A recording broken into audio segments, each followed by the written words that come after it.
Laboratorio Ready, la historia de hoy es... Mi madre ocultó su matrimonio en secreto. Desenmascaré años de mentiras sobre nuestra casa familiar. Mi madre, Elena, una mujer de 50 años, ha tenido una vida que podría describirse como peculiar, si esa es la palabra adecuada para esta situación. Desde joven, sus resultados académicos fueron mediocres, algo que no preocupaba a mis abuelos maternos, quienes firmemente sostenían la anticuada creencia de que el destino de una mujer se limitaba al cuidado del hogar y la familia. Elena creció abrazando estas ideas tradicionalistas que continúan arraigadas en su mentalidad hasta el presente. Siguiendo el camino que sus padres trazaron para ella, contrajo matrimonio con mi padre apenas 2 años después de completar la secundaria, cuando tenía 20 años. Al año siguiente, dio a luz a mi hermana mayor Sofía, quien ahora tiene 29 años, y 2 años después llegué yo, Marina, actualmente con 27. Tanto Sofía como yo desarrollamos un vínculo especialmente estrecho con papá. A diferencia de Elena, él tenía una mentalidad progresista y mostraba una comprensión extraordinaria hacia nosotras. Constantemente nos alentaba a destacar en nuestros estudios, nos inscribía en diversas actividades extracurriculares y se aseguraba de estar presente en cada momento importante de nuestras vidas. Reconociendo mi pasión por el arte, me proporcionaba todos los materiales necesarios para desarrollar mi creatividad y jamás permitió que Sofía se perdiera una sola práctica de fútbol, reconociendo su talento natural para el deporte. Su presencia constante y apoyo incondicional eran el pilar de nuestro desarrollo. Esta dedicación paternal generaba un profundo malestar en Elena, quien veía con desaprobación nuestros pasatiempos y logros académicos. Nuestra naturaleza independiente y el respaldo inquebrantable de papá provocaron que perdiera considerable prestigio dentro de su familia tradicionalista. Mis abuelos maternos, en particular, manifestaban abiertamente su desagrado hacia nosotras. El panorama cambió drásticamente cuando papá falleció en un trágico accidente automovilístico durante mi 11º año de vida. Después de permanecer varios días en el hospital, sucumbió a sus lesiones. Este acontecimiento representó un golpe devastador tanto emocional como económicamente para Elena y naturalmente para nosotras también. Prefiero no ahondar en el trauma emocional que experimentamos, pues no es el punto central de esta historia. Sin embargo, en términos financieros, quedamos completamente devastados. La hospitalización de papá generó una deuda de miles de dólares que superaba por mucho la cobertura de nuestro seguro. La mayor parte de sus ahorros se destinaron a saldar las facturas médicas, y Elena, al no haber trabajado nunca, carecía de recursos propios. En las semanas posteriores a su fallecimiento, nos vimos forzadas a vender gran parte de nuestras pertenencias. Con el corazón destrozado, tuve que desprenderme de mis materiales artísticos. Sofía abandonó sus entrenamientos de fútbol y nos asignaron diversas tareas domésticas. Mi vida había dado un giro radical que detestaba profundamente, pero siendo menor de edad y dependiente de Elena, no tenía más alternativa que adaptarme. Fue entonces cuando mis abuelos paternos decidieron intervenir para ayudarnos. A pesar de que nuestra relación no era particularmente cercana, debido a la distancia geográfica, vivían a 3 estados de distancia y nuestros encuentros eran esporádicos, siempre habían mostrado una dulzura especial hacia nosotras. Cuando mi abuelo nos visitó y descubrió que Elena había vendido mis pertenencias para subsistir, se mostró visiblemente consternado.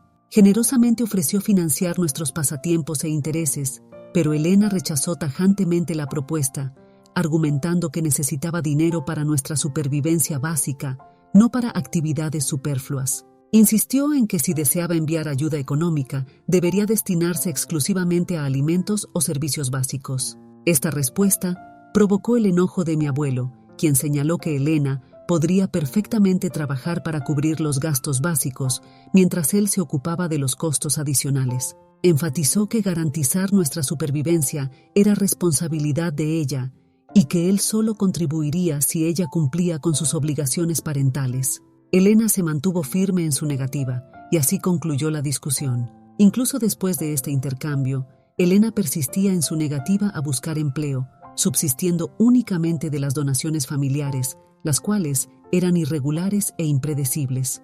Algunos meses disponíamos de abundantes recursos, mientras que en otros apenas podíamos cubrir lo básico. Principalmente eran sus padres quienes asumían nuestros gastos. Elena se aferraba obstinadamente a su postura de no trabajar, insistiendo que era obligación de los hombres de su familia mantenerla, pues genuinamente creía que la provisión económica era una responsabilidad exclusivamente masculina.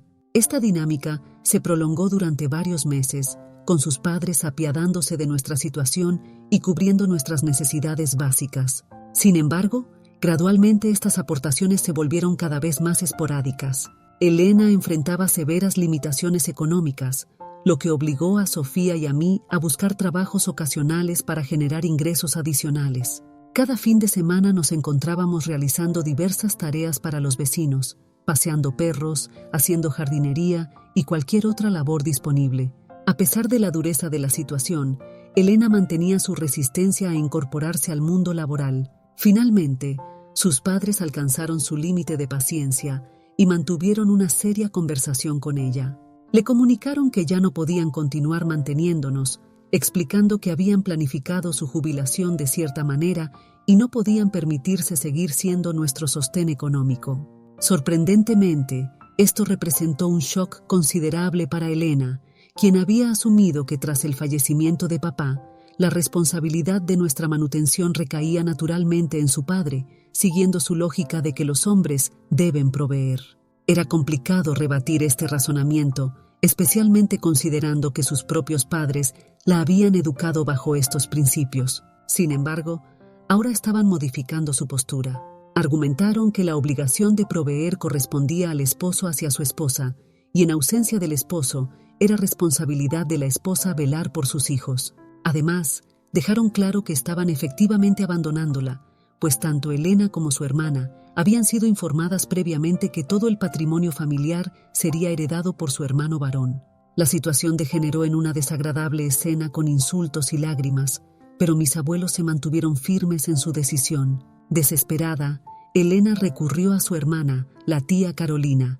Carolina era una mujer excepcional que sentía especial afecto por nosotras. Su esposo, un reconocido cirujano, aunque mantenía una relación distante, estaba dispuesto a ayudar. Sin embargo, su contribución resultaba insuficiente para mantener a una familia de 3 integrantes. Ante esta situación, Elena se vio obligada a volver a contactar a mis abuelos paternos. Mi abuelo reiteró su disposición a ayudar, pero estableció como condición innegociable que Elena también contribuyera económicamente. Sin alternativas viables para nuestra supervivencia, Elena se vio forzada a aceptar, pues era evidente que no podríamos subsistir sin su apoyo. Consiguió empleo como personal de limpieza en un hotel cercano que ofrecía una remuneración aceptable. Gradualmente, nuestras vidas comenzaron a estabilizarse. La combinación del apoyo de nuestro tío y el abuelo nos permitió recuperar cierto nivel de comodidad. Este arreglo se mantuvo durante los siguientes 2 años, hasta que yo cumplí 14 y Sofía 16. Fue entonces cuando Elena nos presentó a Roberto. Roberto era su nuevo novio y tenían planes de matrimonio. Desde el primer momento, tanto Sofía como yo experimentamos una profunda repulsión hacia él. Su apariencia y higiene personal eran deplorables, y no estoy exagerando al decirlo. Parecía que el concepto de aseo personal le era completamente ajeno desde sus años de adolescencia. Emanaba un fuerte olor a cigarrillos y su mirada ausente sugería una total incapacidad para procesar cualquier información que se le comunicara. Naturalmente, Sofía y yo no solo desaprobábamos su presencia, sentíamos un rechazo visceral hacia él. Desafortunadamente, Elena proclamaba estar perdidamente enamorada de él. Se casaron en una ceremonia clandestina y nos hicieron jurar mantener el secreto. Teníamos prohibido revelar a cualquier miembro de la familia paterna que Elena había vuelto a contraer matrimonio. Su preocupación principal era que nuestros abuelos suspendieran las generosas aportaciones mensuales si se enteraban de su nuevo matrimonio. Considerando la importancia de ese ingreso para nuestra subsistencia, Sofía y yo nos vimos obligadas a guardar silencio. Las motivaciones de Elena para casarse con Roberto permanecen siendo un misterio para mí. Sin embargo, sospecho que su razonamiento se basaba en la idea de que, al tener nuevamente un hombre en su vida, podría abandonar el trabajo remunerado y él asumiría todas las responsabilidades económicas. Estoy convencida de que esta era su expectativa, pues una semana después de la boda, renunció a su empleo y regresó a dedicarse exclusivamente al hogar. El problema fundamental radicaba en que Roberto padecía de desempleo crónico. Era incapaz de mantener un trabajo por más de 2 meses consecutivos, después de los cuales se refugiaba en los videojuegos hasta que el tedio lo impulsaba a buscar otro empleo temporal. Las ilusiones de Elena se desvanecieron rápidamente al constatar que este hombre carecía por completo de disposición para proveer el sustento de ninguno de nosotros. Sofía y yo nos vimos nuevamente en la necesidad de realizar trabajos ocasionales para generar ingresos adicionales. Así, en esta familia de 4 integrantes, la mayor parte de los recursos económicos provenía de los padres de mi padre o del esposo de la hermana de Elena. La situación era evidentemente disfuncional y tanto Sofía como yo ansiábamos desesperadamente independizarnos. Optamos por minimizar nuestras interacciones con Elena y Roberto, concentrándonos intensamente en nuestros estudios y empleos de medio tiempo. Esta dinámica se mantuvo durante los siguientes 4 años, hasta que partí a la universidad y reduje significativamente el contacto con Elena. Para el momento de mi partida, la relación entre Elena y Roberto atravesaba serias dificultades, pues además de su persistente desempleo, Roberto demostraba ser un infiel compulsivo, lo cual, honestamente, no sorprendió ni a mi hermana ni a mí. Elena alternaba entre perdonar sus infidelidades o fingir no percibirlas, pero la situación se tornaba cada vez más insostenible. Una vez establecida en la universidad, minimicé drásticamente mi comunicación con Elena. Mantuve contacto regular con mis abuelos y tíos, lo que indirectamente permitía que Elena se mantuviera informada sobre los acontecimientos de mi vida. Me gradué de la universidad a los 23 años y conseguí un empleo relativamente satisfactorio. Sin embargo, mi graduación coincidió con el inicio de la pandemia de COVID, lo que limitó significativamente mis oportunidades de ascenso y mejora salarial. Mis ahorros no alcanzaron las expectativas iniciales y mi desarrollo profesional se vio temporalmente estancado.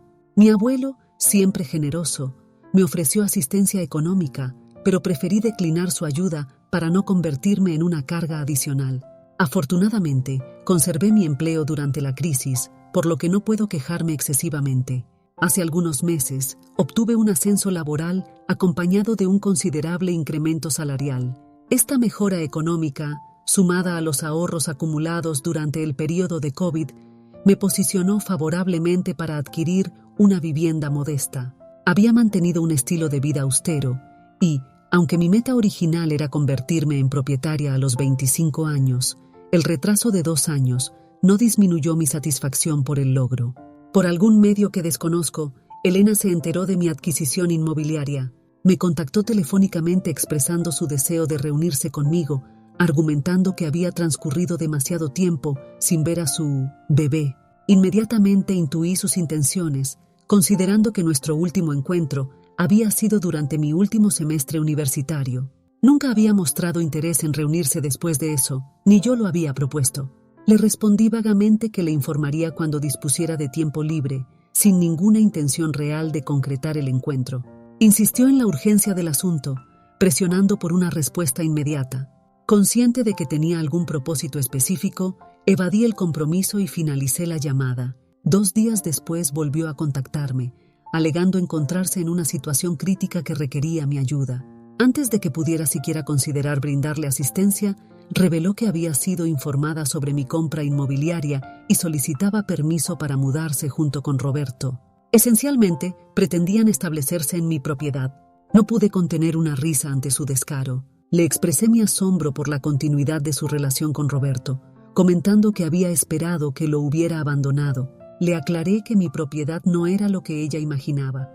Se trataba de un estudio con un balcón, absolutamente inadecuado para acomodar a 3 personas. Intenté evitar un rechazo directo, esperando que las limitaciones espaciales fueran suficiente disuasión. Sin embargo, mi optimismo resultó infundado. Sugirió que, dado que era un apartamento de una habitación, yo podría desocuparlo para permitirles establecerse a ella y Roberto. Rechacé categóricamente esta propuesta, explicando que no había invertido tanto esfuerzo para ceder mi espacio a terceros. Además, tenía compromisos hipotecarios que cumplir. Le informé que, en caso de considerar algún arreglo, les cobraría una renta acorde al mercado, lo que desencadenó su furia. Comenzó a vociferar, expresando su incredulidad ante la idea de que le cobrara alquiler a su propia madre y lamentando haber criado hijas tan aprovechadas. Le respondí que no disponía de tiempo para sus reclamos y que si deseaba mendigar, debería buscar otros destinatarios. Terminé la llamada y procedí a bloquear su contacto. Contacté a Sofía para verificar si Elena le había realizado una solicitud similar, pero no había sido así. Su última comunicación había sido un mes atrás, cuando Elena simplemente le preguntó sobre su lugar de residencia. Sofía le había informado que convivía con su pareja y estaban ahorrando conjuntamente para adquirir una propiedad. No lograba comprender la necesidad urgente de Elena por encontrar alojamiento. Todavía conservaba la casa familiar de nuestro padre, el hogar donde crecimos y donde Roberto se había instalado con nosotras. La repentina necesidad de reubicación me resultaba inexplicable. Decidí contactar a mis abuelos paternos para indagar sobre la situación de la casa. Fue entonces cuando obtuve una perspectiva completa de los acontecimientos. Resultó que la residencia donde nos criamos estaba legalmente registrada a nombre de mi abuelo. Se había planificado que la propiedad pasaría a manos de papá tras el fallecimiento de mis abuelos. El acuerdo familiar establecía que tanto mi padre como su hermano heredarían cada uno una propiedad de mi abuelo, permitiéndoles vivir sin la carga del alquiler. Esta disposición pretendía proporcionarles un sólido punto de partida y la posibilidad de invertir en propiedades para sus respectivos hijos. Por consiguiente, la escritura de nuestra casa de infancia permanecía legalmente a nombre de mi abuelo, no de mi padre. Tras el fallecimiento de papá, mi abuela insistió en que el abuelo mantuviera la titularidad de la propiedad para posteriormente transferirla a Sofía y a mí al alcanzar la mayoría de edad. Sin embargo, considerando la situación de desempleo de Elena, mi abuelo, reticente a complicar aún más su situación y probablemente movido por la compasión, accedió a su solicitud de transferir la propiedad a su nombre. Esta cesión se realizó bajo el entendimiento explícito de que cuando yo cumpliera 25 años y Sofía 27, la casa pasaría a ser nuestra. Ahora comprendo por qué Elena nos exigió mantener en secreto su matrimonio con Roberto. Eventualmente, según mi abuelo, la noticia de su nuevo matrimonio llegó a oídos de la familia. La revelación de que se había casado nuevamente y había ocultado deliberadamente esta información provocó su indignación. Fue en ese momento cuando manifestaron su intención de modificar la titularidad de la propiedad lo antes posible. Insistieron en que, dado que Sofía ya era adulta y yo estaba próxima a hacerlo, deseaban formalizar el papeleo para prevenir que Elena y Roberto pudieran disponer de la casa. Sin embargo, con sospechosa oportunidad, pocas semanas después de que expresaran sus intenciones, Elena les comunicó entre lágrimas que Roberto la había abandonado por otra mujer. Su desconsolado llanto naturalmente disuadió a mis abuelos de continuar presionando sobre el tema de la propiedad. Paulatinamente, el asunto se diluyó y quedó relegado. Ese fue el último intercambio significativo que mantuvieron respecto a la casa, y desde entonces su contacto con ella se había vuelto esporádico. Informé al abuelo sobre la reciente llamada de Elena, donde expresaba su deseo de mudarse a mi casa junto con Roberto. Ante esta revelación, él manifestó su perplejidad sobre el destino de la casa paterna.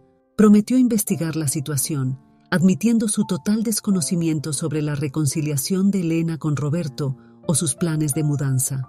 Tengo un presentimiento inquietante sobre todo este asunto y estoy convencida de que pronto desencadenará en más conflictos familiares. Edición para todos aquellos que han comentado, sorprendentemente carecía de información crucial sobre la vida de Elena. Estas son las consecuencias de mantener un contacto limitado. Tomé la decisión consciente de excluirla de mi vida y no me arrepiento de ello. Al cumplir la mayoría de edad, me distancié tanto física como emocionalmente, manteniendo únicamente una relación formal desde entonces. Por esta razón, desconocía los detalles sobre el abandono de Roberto y su posterior reconciliación. Respecto a nuestro desconocimiento sobre la situación legal de la casa, es importante considerar que éramos menores de edad en ese momento. Confiábamos en que Elena, como nuestra madre, velaría por nuestros intereses, al igual que lo hacían nuestros abuelos. Por este motivo, las cuestiones relacionadas con la propiedad y titularidad de la casa nunca fueron discutidas con nosotras. Nuestros abuelos evitaron confrontar el tema directamente con nosotras, dado que éramos menores y la interlocución se realizaba a través de Elena, quien supuestamente debía proteger nuestros intereses, no traicionarlos. En la actualidad, tanto Sofía como yo desconocemos el destino de la casa paterna, pero planeamos confrontar a Elena y posiblemente organizar una intervención familiar si la situación lo requiere. Me comprometo a mantenerlos informados sobre cualquier desarrollo futuro en esta situación. Actualización 1. Las cosas han empeorado considerablemente. 2 semanas después de mi publicación inicial, Sofía, su novio, mis abuelos y yo decidimos organizar una confrontación directa con Elena para esclarecer la situación. Optamos por presentarnos sin previo aviso, lo que evidentemente la tomó por sorpresa. Lo más impactante ocurrió cuando nos dirigimos a nuestra antigua residencia, la casa de papá, nuestro hogar de infancia. La puerta fue abierta por una pareja joven desconocida. Inicialmente, supusimos que podrían ser familiares de Roberto o quizás amigos de Elena, pero se identificaron como los legítimos propietarios de la vivienda. Mi primera reacción fue de incredulidad, casi risible, pero sus palabras resultaron ser ciertas.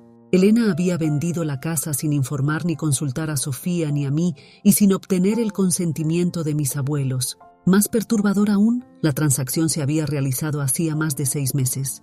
Nuestra casa familiar había sido vendida clandestinamente por ella medio año atrás y ahora nos encontrábamos legalmente impotentes ante la situación.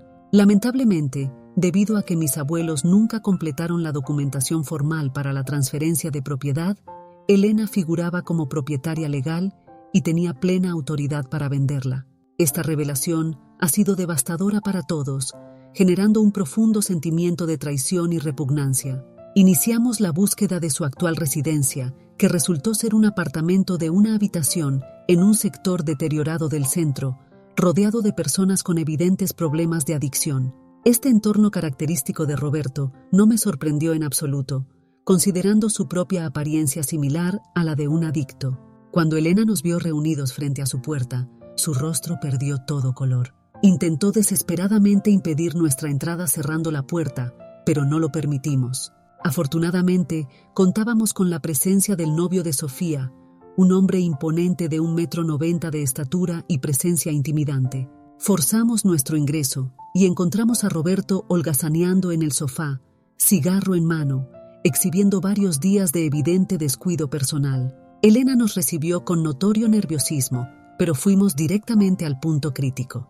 La confronté sobre la venta secreta de la casa paterna que estaba destinada a ser nuestra herencia, realizada sin conocimiento de Sofía, mío o de nuestros abuelos. Inmediatamente se deshizo en lágrimas, alegando que la venta había sido necesaria para recuperar a Roberto.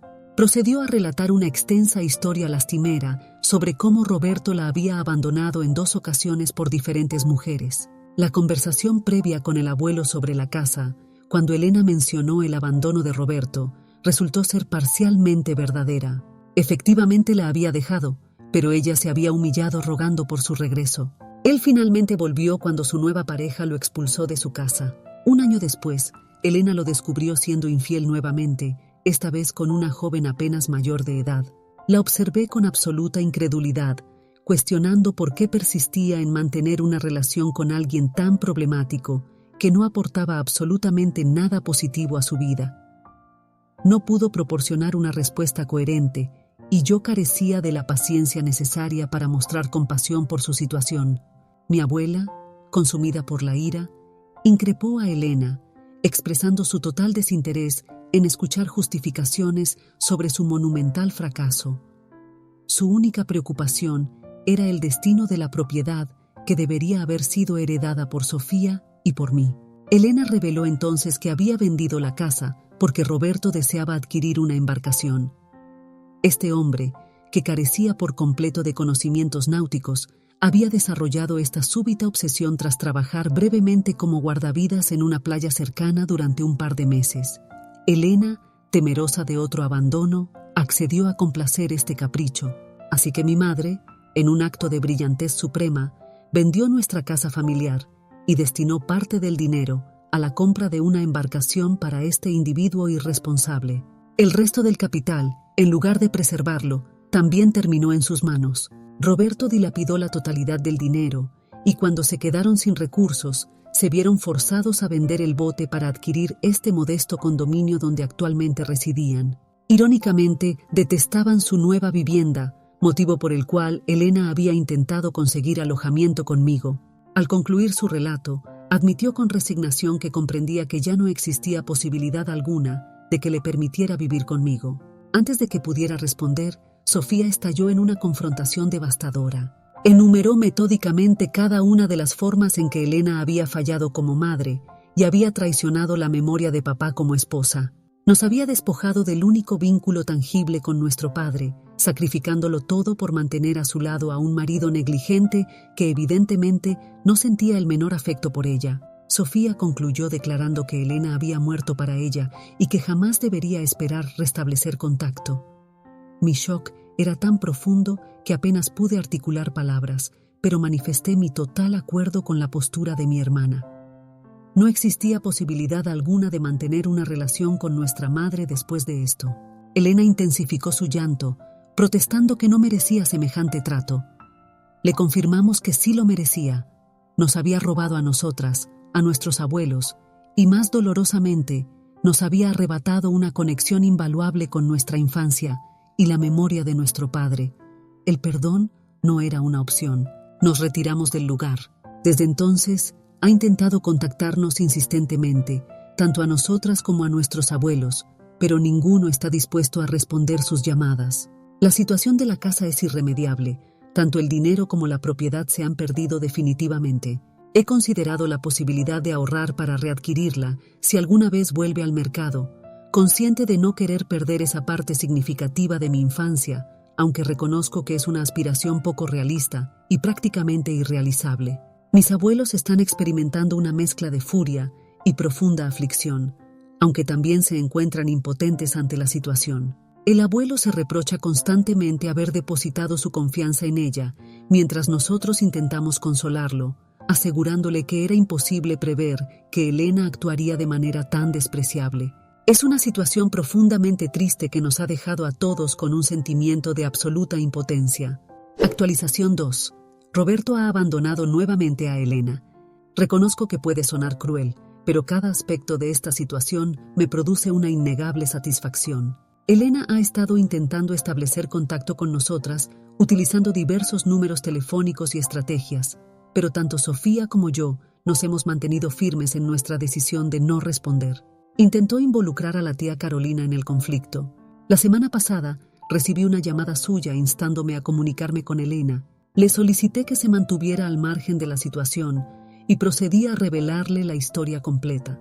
Quedó absolutamente horrorizada al enterarse de que la casa estaba destinada a ser nuestra herencia. Se disculpó profusamente por haber intentado interceder a favor de Elena y, desde entonces, también ha decidido cortar toda comunicación con ella. La escasa información que he recibido sobre la situación actual de Elena ha llegado a través de la tía Carolina, quien me informó sobre el nuevo abandono de Roberto. Elena se encuentra actualmente sin hogar y carente de opciones de alojamiento. La tía Carolina y su esposo inicialmente consideraron la posibilidad de ofrecerle refugio, pero tras conocer la magnitud de su traición hacia nosotras, mantuvieron una postura firme y declinaron ayudarla. Ayer recibí un correo electrónico de Elena.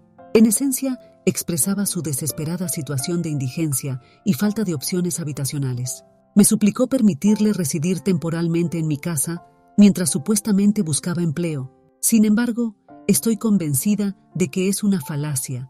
No tiene intención real de buscar trabajo, y si accedo a recibirla, se convertirá en una presencia permanente e indeseada en mi hogar. Todavía no he respondido su mensaje porque definitivamente no deseo su presencia en mi espacio. Sin embargo, me encuentro en un conflicto moral ante la idea de permitir que viva en las calles. Verdaderamente se encuentra sin apoyo alguno, pues nadie está dispuesto a ofrecerle ayuda. Soy plenamente consciente de que esta situación es resultado directo de sus propias acciones y decisiones, y que ella es la única responsable de su actual predicamento, pero no puedo evitar sentir cierta compasión por su situación. Espero mantenerme firme en mi resolución, pues tengo la certeza de que ceder ante sus súplicas resultaría en la destrucción de la vida que he construido con tanto esfuerzo.